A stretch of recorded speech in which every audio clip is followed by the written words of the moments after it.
여러분들이 기억하실지 모르겠지만 한때 우리나라에 광수생각이라는 만화가 엄청나게 유행을 한 적이 있었습니다. 네, 저랑 이름이 비슷해서 제가 특별히 좋아했었는데 근데 그 광수생각 중에 이런 에피소드가 있습니다. 어떤 회사의 과장님이 불의의 사고로 급사를 하게 되었습니다.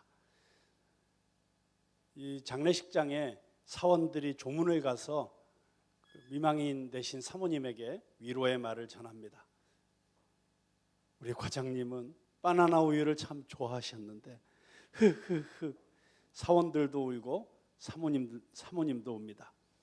그 다음 사원이 찾아와서 또 위로를 합니다.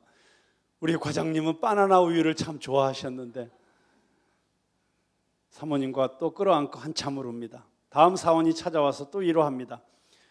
과장님은 바나나 우유를 참 좋아하셨는데, 그리고는 만화가 그냥 썰렁하게 끝납니다. 죽은 과장에 대한 기억이 바나나 우유 좋아했었다는 것밖에 없다는 것입니다. 여러분, 인생의 경주를 다 마쳤을 때 과연 사람들은 나의 인생을 통해서 어떤 메시지를 받게 될까요? 나의 장례식장에서 사람들은 나를 어떤 사람으로 기억할까요? 질문을 바꾸어서 나는 내 장례식장에 조문하기 위해서 찾아온 사람들이 나에 대해서 이야기를 하면서 뭐라고 이야기하기를 바라고 있을까요? 그것이 바로 우리의 데스티니의 본질일 수 있습니다. 내 인생을 통해서 내가 남기고 가는, 어쩌면 우리의 묘비명의 단 한 줄로 정리될 수 있는, 그것이 우리 인생의 본질적인 데스티니일 수 있다고 하는 것입니다. 오늘은 우리에게 원형적인 데스티니, 우리의 인생을 향한 하나님의 계획, 우리가 반드시 가야 되는, 그리고 우리가 반드시 도달해야 되는 우리 인생의 목표 지점, 그것의 원형적인 모습이 무엇인지를 가르쳐 주었던 아담과 하와의 아들 아벨을 통해서 인간의 원형적 데스티니에 대해서 조금 더 깊이 생각해 보는 시간을 갖고자 합니다. 사실 아벨은 그 데스티니가 무엇이었는지 가늠하기가 쉽지 않은 인물입니다. 데스티니를 엿볼 만한 특별한 기록이 거의 없기 때문입니다. 창세기 4장에 조금 전에 우리가 읽은 그 본문 가운데 아담과 하와의 아들로서 짧게 등장하고 가인에게 죽임을 당하는 것으로 인생이 끝이 납니다. 과연 아벨의 데스티니는 무엇이었을까요? 아니, 아벨에게도 데스티니라는 것이 있었을까요?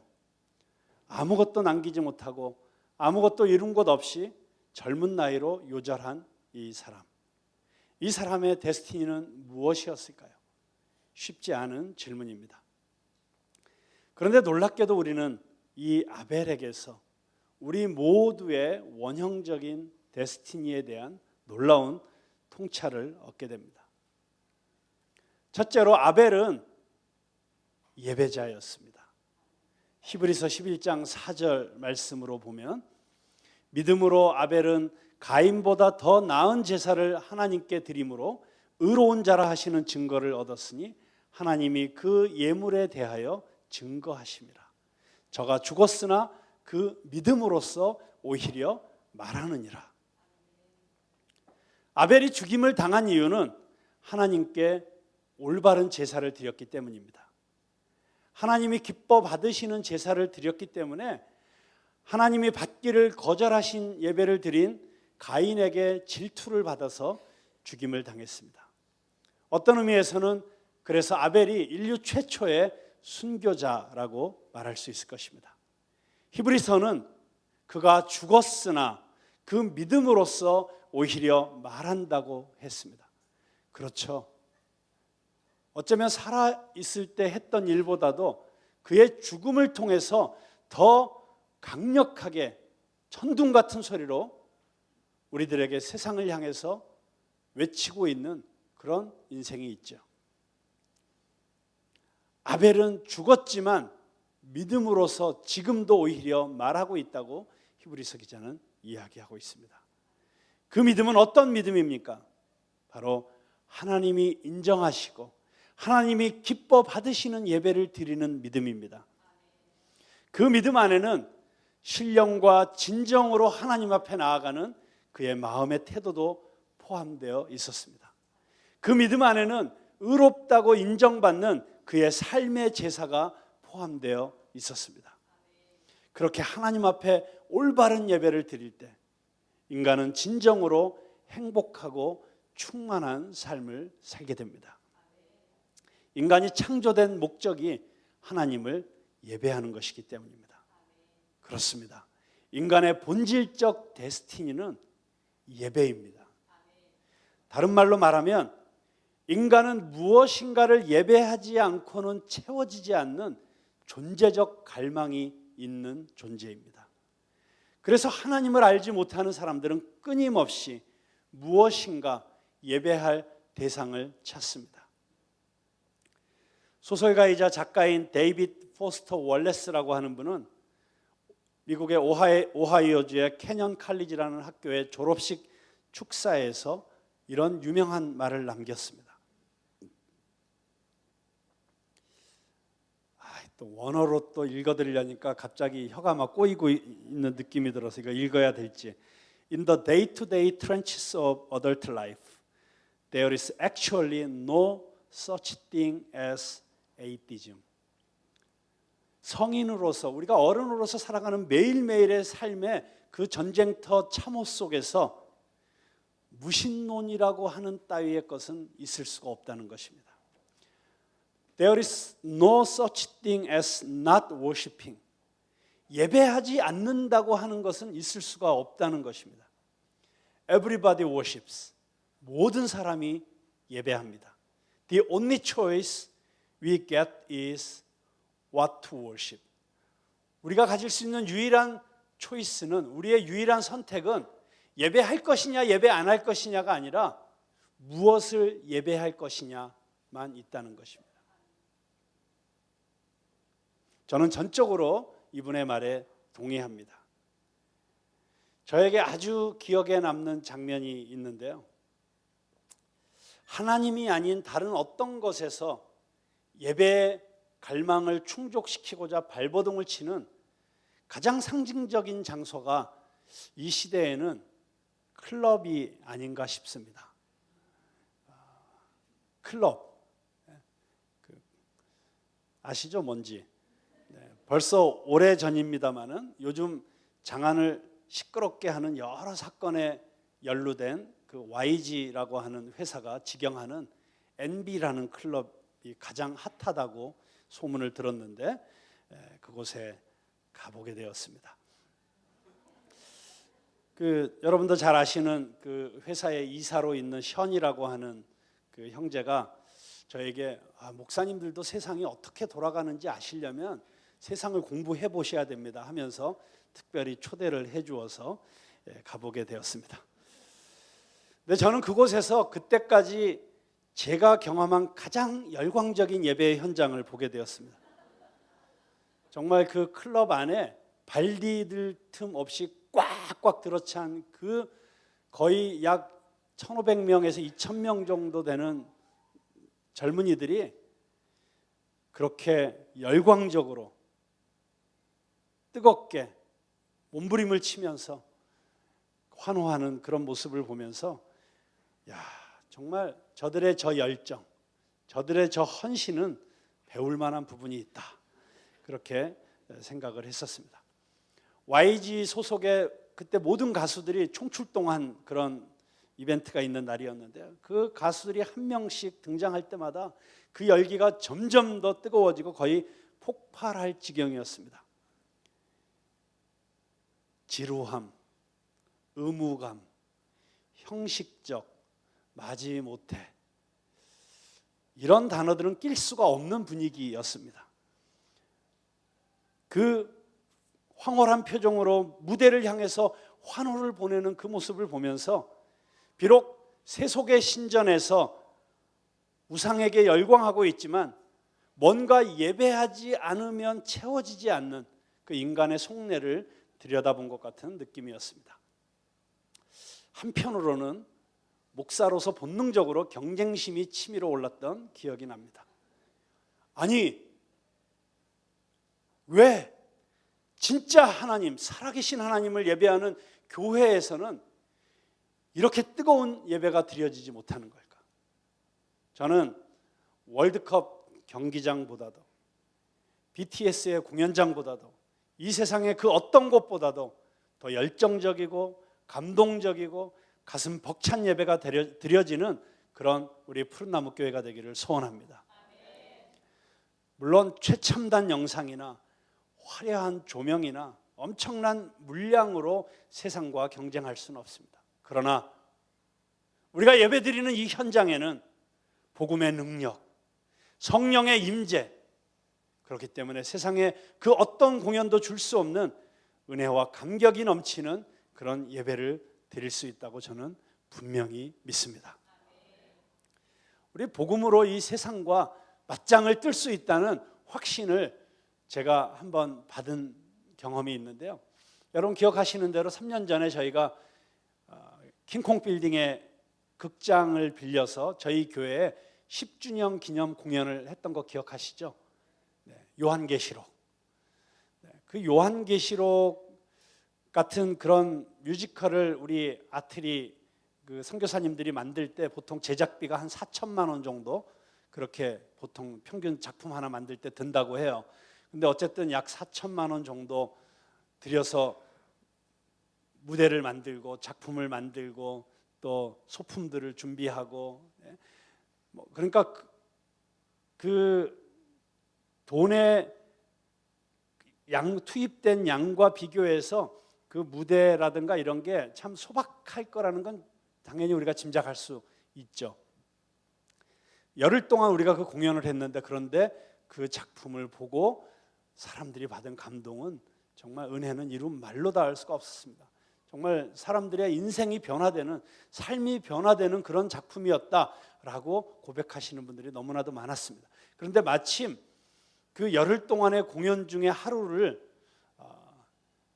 우리 공연계에서 종사하시는 어떤 형제님이 초대를 해주셔가지고 저 한남동의 블루스퀘어에서 한국 초연하는 마타하리라는 뮤지컬을 가서 보게 되었습니다.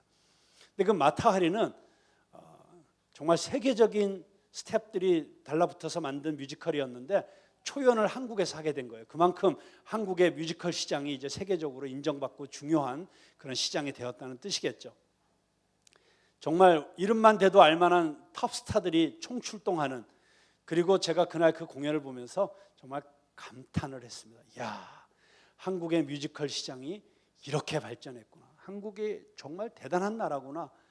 정말 그 배우들의 가창력과 연기는 말할 것도 없고, 무엇보다도 그 무대의 스케일과 무대 전환의 테크닉과 무대에서 작동되고 있는 그 모든 메커니즘이 정말 제가 그동안 뉴욕에서 본, 브로드웨이에서 본 뮤지컬이나 또 런던에서 본 뮤지컬들의 어떤 세계적인 수준과 비교해도 전혀 손색이 없는 굉장한 작품이 정말 거기서 공연이 되고 있더라고요. 3시간 내내 감탄에 감탄을 거듭하면서 그 뮤지컬을 보았는데요. 거기 그 팜플렛에 보니까 이 작품을 한국에서 초연하기 위해서 투입된 제작비가 250억이었대요. 그러니까 작품 하나를 공연하기 위해서 250억을 투자해서 공연을 하는 것이죠. 그날 그 공연을 보고 나오면서 그런데 제 마음속에 이런 생각이 들었습니다. 그런데 대단하지만 이 250억이 든 뮤지컬보다 우리 4천만 원 들인 요한계시록이 더 좋다. 이거는 그냥 괜히 제 고집이 아니고 정말 그렇다고 생각합니다. 왜 그럴까요? 마타하리라는 그 작품이 너무 화려하고 정말 대단한 작품이었지만 그 작품이 우리의 영혼의 깊은 곳을 건드릴 수는 없었기 때문입니다. 그 공연을 보면서 회개가 터지고 하나님을 경험하고 인생이 바뀌는 경험을 하는 사람은 없습니다. 그러나 우리 이 요한계시록이라는 작품 안에는 생명이 있기 때문에, 복음의 능력이 있기 때문에, 예수 그리스도가 드러나고 있기 때문에 그것만으로도 세상의 어떤 것과도 맞짱을 떠도 이길 수 있는 생명력이 있다는 것을 그날 제가 확신하게 되었습니다.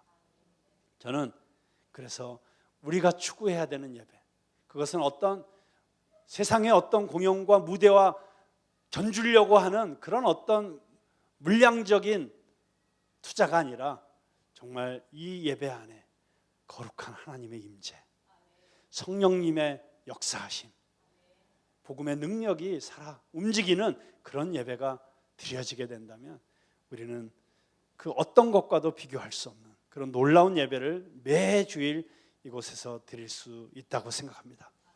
여러분, 우리가 그런 예배를 드릴 수 있기 위해서 우리 모두가 정말 예배자가 되어야 될 것입니다. 예배를 사모하는 사람들이 되어야 될 것입니다. 우리가 예배를 위해서 기도하는 예배자들이 될 수 있기를 바랍니다. 우리가 예배에 성공하면 우리 인생에 성공하는 것입니다. 우리가 주일 공동체 예배에서 뜨겁게 하나님을 만나고 하나님의 은혜로 가득가득 채워지면 우리는 한 주간 동안 드리는 우리의 삶의 예배에서 승리할 수 있는 힘을 얻게 됩니다. 우리가 살아계신 하나님, 여호와 하나님을 신령과 진정으로 예배하는 진정한 예배자로 살아가게 될 때 우리의 존재적 데스티니가 이루어지게 되는 것입니다. 아벨은 그 인생을 통해서 다른 성경 속의 위인들처럼 어떤 엄청난 업적을 이룬 것이 없습니다. 그가 남기고 간 것도 없습니다. 역사에 남을 만한 어떤 전쟁의 승리를 거두지도 않았습니다. 오히려 너무 허무하게 죽임을 당한 안타까운 인생처럼 보입니다.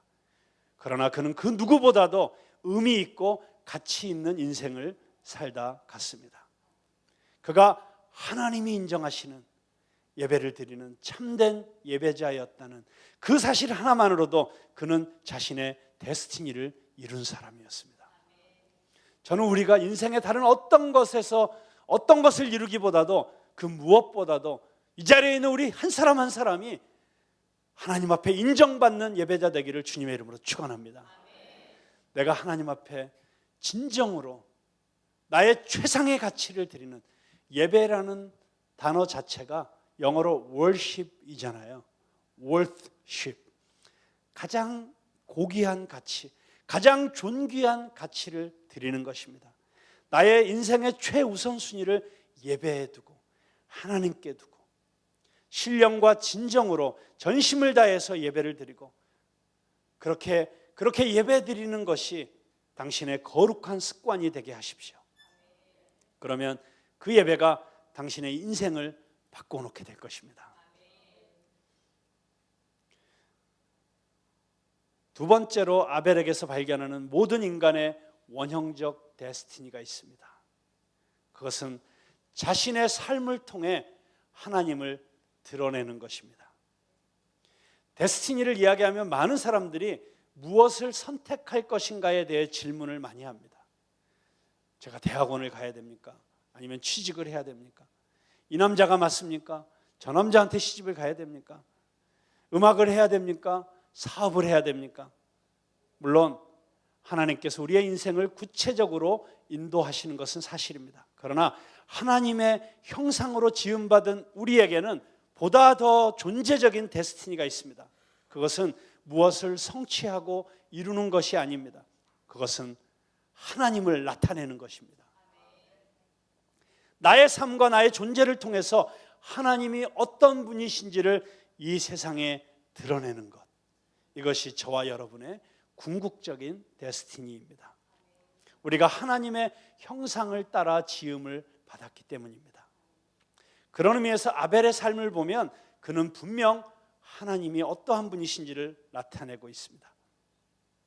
히브리서는 아벨에 대해서 이렇게 이야기합니다. 히브리서 12장 24절 말씀에 보면 새 언약의 중보이신 예수와 및 아벨의 피보다 더 낫게 말하는 뿌린 피니라. 여기 히브리서 24장에서 예수 그리스도의 피와 아벨의 피를 대조하고 있습니다. 더 자세히 들여다보면 아벨과 예수 그리스도가 닮았다는 것이고, 어떤 의미에서 아벨이 예수 그리스도를 예표하고 있다는 것입니다. 어떤 의미에서 그럴까요? 첫째로 아벨은 마태복음 23장 35절 말씀에 의하면 아벨은 의인이었습니다. 예수님도 의인이셨습니다. 둘째로 아벨은 다른 사람의 죄로 인해서 죽임을 당했고 예수님도 그러셨습니다. 세 번째로 가인의 죄 앞에서 아벨은 무기력했고 십자가 앞에서 예수님도 도살장 앞에서 끌려가는 어린 양처럼 무기력하셨습니다. 자, 이 아벨의 모습과 예수님의 모습이 이렇게 오버랩되지 않습니까? 맞습니다. 우리는 이룬 것 없이 허무하게 요절한 아벨의 인생을 보면서 저기에 무슨 의미가 있을까 혼란스러워하지만, 사실 아벨은 그 누구보다도 더 충실하게 자신의 데스티니를 이루어 내었습니다. 그것은 예수 그리스도를 드러낸 것입니다. 꼭 무언가를 성취해야만 하나님께 영광을 돌리는 것은 아닙니다. 때로는 나의 연약함을 통해서도 하나님을 세상에 나타낼 수 있습니다. 아직도 교회 오빠를 안 보신 분들은 이번 주 안에 꼭 보시기를 바랍니다. 보신 분 한번 손 들어보세요. 교회 오빠 보신 분. 와우, 그래도 이제 절반 정도가 보셨는데요. 다 보셔야지 제가 교회 오빠가 또 어떤 영화고 또 주저리 설명을 안 해도 설교가 파바바박 진도를 나갈 수가 있는데, 그러니까 보라 그럴 때 좀 좋은 말 할 때 봐주세요. 네, 아직 안 보신 분 이번 주까지 꼭 보시기 바랍니다. 이제 아마 극장에서 곧 내리게 될 거예요. 이 이관희 집사님이야말로 자신의 연약함, 심지어 자신의 때이른 죽음을 통해서 하나님을 나타낸 삶의 모델이라고 해도 과언이 아닐 것입니다. 짧은 인생이지만 그의 고난의 삶과 그의 연약함을 통해서 하나님이 어떤 분이신지, 그리고 하나님을 믿는다는 것이 우리 삶을 얼마나 고귀하게 만들 수 있는지를 보여준 이관희 집사님의 삶이야말로 데스티니를 가장 충실하게 이루어낸 삶이라고 저는 자신 있게 말할 수 있습니다. 아마 영화를 보신 분들은 저의 이 말에 충분히 동의하실 수 있으리라고 생각합니다. 여러분, 물론 예를 들어 오늘 새벽에 애석하게 3대1로 깨지기는 했지만, 만약에 우리 준우승만 해도 대단한 거 아닙니까? 정말 한국 남자 축구가 피파가 주관하는 월드컵 대회에서 결승까지 올라갔다는 것만 해도 대단한데, 그래서 준우승했다는 것만으로도 충분히 막 환호하고 정말 축제를 벌일 만한데, 사람의 욕심이라는 게 끝이 없어서 우승 못했다고 또 그렇게 비통하고 침통한 표정을 짓는 우리 응원단들의 모습을 TV에서 비춰주는 것을 보게 되었는데요. 만약에 우리 한국 선수들이 어제 우승을 하고 골든볼을 우리 준우승을 했지만 이강인 선수가 수상을 했는데, 그 수상 식장에서 우승 트로피를 받고 이 모든 것이 하나님께서 저에게 힘을 주셨기 때문입니다 라고 하나님의 이름을 드러내고 하나님께 영광을 돌리면 얼마나 하나님을 이 세상 속에 드러내는 멋진 장면이 되겠어요. 물론 그렇게 하나님의 이름을 나타내고 하나님께 영광을 올려드리는 인생도 축복된 인생이라고 할 수 있을 것입니다. 얼마든지 우리의 삶의 순간순간 우리의 어떤 성취를 통해서, 우리의 어떤 성공을 통해서 우리는 하나님께 그 모든 영광을 돌림으로써 하나님의 이름을 높일 수 있을 것입니다. 그러나 어쩌면 때로는 우리가 넘어졌을 때, 우리가 고난을 당할 때, 우리가 너무나도 고통을 받을 때, 바로 그때에도 우리가 무너지지 않고 욥처럼 하나님을 원망하지 않고 오히려 그 얼굴에 세상이 이해할 수 없는 평화와 기쁨이 흘러넘칠 수 있다면, 어떻게 이런 상황인데 얼굴에 그런 표정이 나올 수가 있어요? 어떻게 이렇게 힘든데 여전히 웃으실 수 있어요? 오히려 그 모습을 통해서 더 하나님이 어떤 분이신지를 드러낼 수 있다고도 생각을 합니다. 저는 지난 목요일 오후에 제가 몇 차례 말씀드렸습니다마는 이제 이번 주 토요일에 우리 김동호 목사님이 시작하시는 그 Comfort My People, 내 백성을 위로하라, 암 환자들과 그 암 환자들의 가족들을 위한 위로 힐링 콘서트 준비를 위해서 잠깐 대화를 가졌습니다.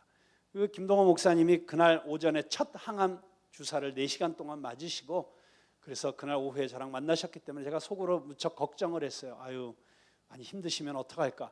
근데 놀랍게도 본인 말씀에 평생에 가장 좋은 컨디션이라고 그렇게 이야기하시면서 너무너무 익사이팅 하셔가지고 저랑 이 콘서트를 어떻게 준비할 것인지를 많은 이야기를 나누었습니다.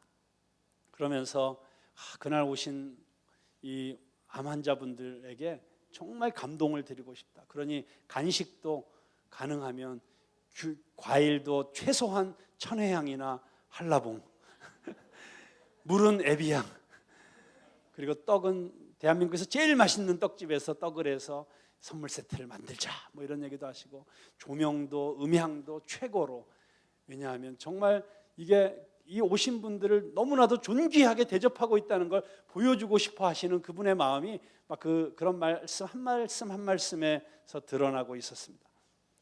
그러나 제가 그런 이야기들보다도 가장 그날 제 마음속에 와닿았던 이야기는, 그날 목사님께서 나누시고 싶은 메시지의 주제는 그리 아니하실지라도, 물론 하나님께서 기적적으로 암 환자들 치유하실 수도 있지만, 그리고 그것을 정말 간절히 바라지만, 그러나 치유 안 하시더라도, 어쩌면 그냥 이 암을 투병하다가 그냥 죽을 수밖에 없더라도 그래도 여전히 하나님을 찬양하고 하나님을 예배할 수 있다는 것을 그렇게 도전하고 싶으시다고 하시면서, 그 설교의 주제가 죽더라도 가오는 잃지 말자, 그게 주제라고 말씀을 하셨습니다.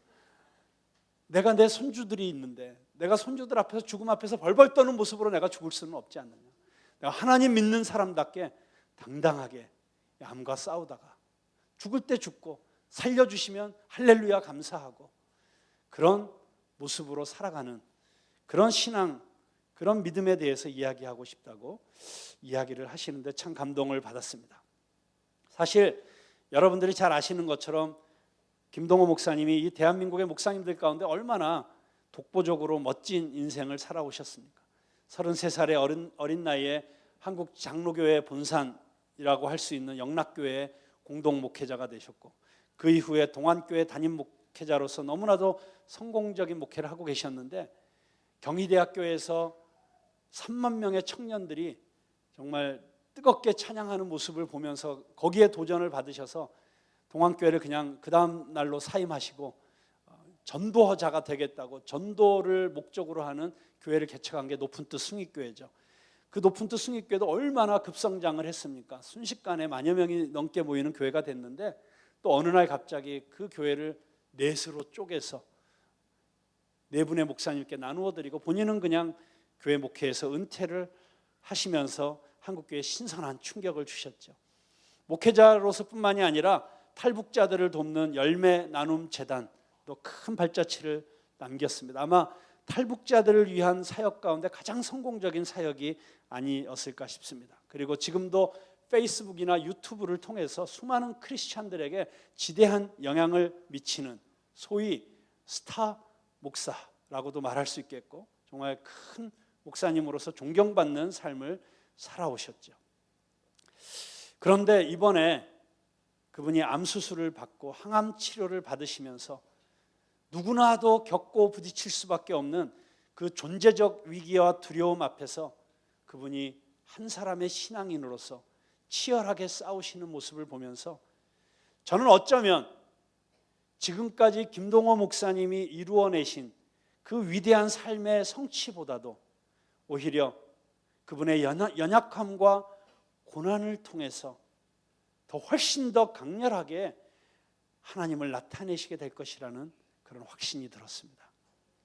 대단한 설교자, 위대한 사회운동가, 이런 것이 그분의 데스티니가 아니라 나의 연약함을 통해서 역사하시는 하나님의 위대하심을 드러내는 것, 그것이 그분의 진정한 데스티니일 수 있겠다는 생각이 문득 들었습니다.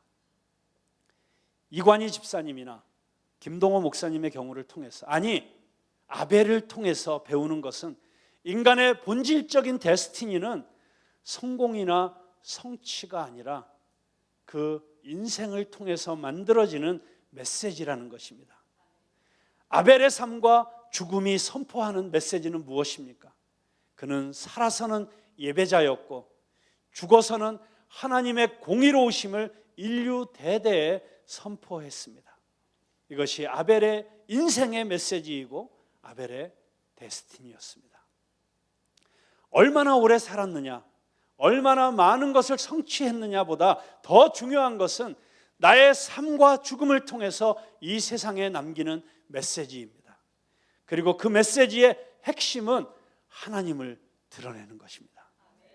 하나님의 사랑, 하나님의 은혜, 하나님의 역사, 하나님을 만나서 변화된 내 삶의 이야기가 내 인생의 메시지가 되는 것입니다. 여러분은 오늘 여러분의 자녀들을 향해서 또는 여러분의 이웃들을 향해서, 아니 이 세상을 향해서 어떤 메시지를 만들어 가고 계십니까? 우리의 인생을 마쳤을 때 사람들은 저의 인생을 향해서 또 여러분의 인생을 향해서 무엇이라 기억하게 될까요? 그것을 항상 잊지 말고, 주님, 저의 인생을 통해서 하나님을 드러내는 메시지가 만들어지게 하여 주십시오. 그렇게 기도하면서 우리의 인생을 살아가는 저와 여러분 될 수 있기를 주님의 이름으로 축원합니다. 기도하겠습니다.